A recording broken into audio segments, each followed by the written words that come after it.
Okay, so today we're going to deep dive into some new agricultural agreements. Mm-hmm. And these were signed between Iran and the Philippines. Interesting combo. Yeah, it is, huh? Yeah. We don't often hear about those two countries working together on anything, but we've got news reports in the MOUs themselves. Right. And some official statements from both sides. Okay. So we're going to take a look and see if we can figure out Mm-hmm. what these agreements actually mean and what they say about the bigger picture of the relationship between these two countries. Sounds good. So, right off the bat, Yeah.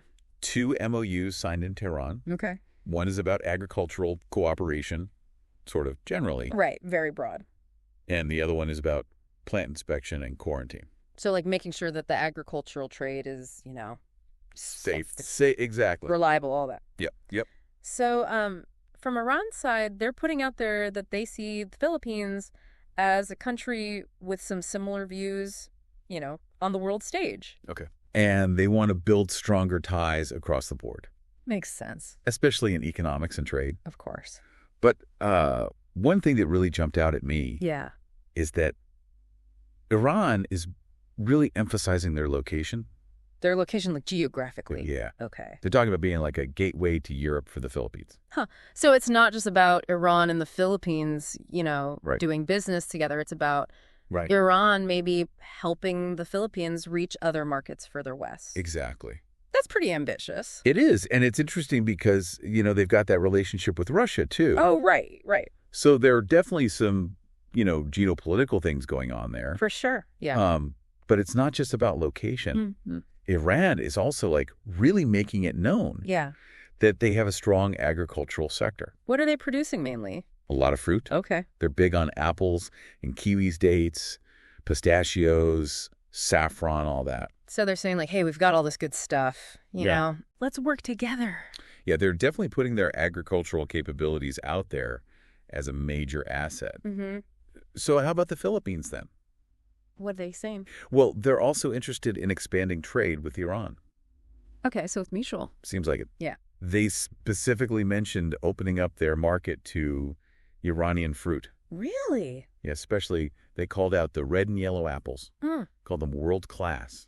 Okay, so they're acknowledging the quality. Oh, yeah. Interesting. And the Philippines really emphasized that they have a history of keeping those doors open with Iran. Oh, so they've been trading for a while already. Yeah. Interesting. They said something like they've always been by Iran's side.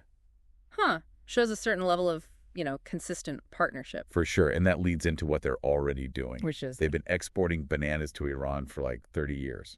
Wow. Okay, so that's the main thing they're sending over there. Pretty much, yeah. Bananas going to Iran Mm-hmm.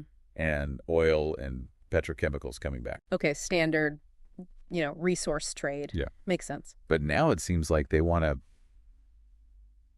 diversify what they're selling to Yeah. Iran. Right, with these new agreements. Exactly. Yeah, that makes sense. But here's a little wrinkle. Oh, what's that? A lot of those bananas that are going to Iran from the Philippines, Mm-hmm. they're actually grown in a predominantly Muslim region Okay. of the Philippines and produced by Muslim farmers. So there's like a cultural connection there, too. Yeah, and that's not something you see every day, No, not really. It adds a whole other layer to things. It does. I mean, it makes you For wonder, Sure. how much does that shared cultural background Mm-hmm. play into the economic relationship? Right. It's fascinating to think about. So to kind of zoom out a little bit, Okay. it seems like the overarching goal Yeah. for both Iran and the Philippines Mm-hmm. is closer economic ties Mhm. and more trade. Right. So these MOUs are just the first step. Yeah, they're concrete actions, Mm-hmm. toward that bigger goal. So what does each side get out of this deal then? Well, for the Philippines, they're looking to sell more than just bananas to Iran. Right. Expand their export market. Exactly. Okay. And for Iran, well, they want that trade partnership in East Asia, Mm-hmm. but also they're looking at the Philippines as like a way to get Yeah. Philippine goods to Europe. So it's mutually beneficial. Yeah, sounds like it. Very strategic. So wrapping it all up, Mhm. this deep dive into the Iran-Philippines agricultural agreements Mm-hmm. shows that they both really want Yeah, stronger economic and trade ties. definitely. Iran's offering their agricultural goods and that strategic location. Right. They've got a lot to offer. They do. And the Philippines is looking to branch out beyond just selling bananas.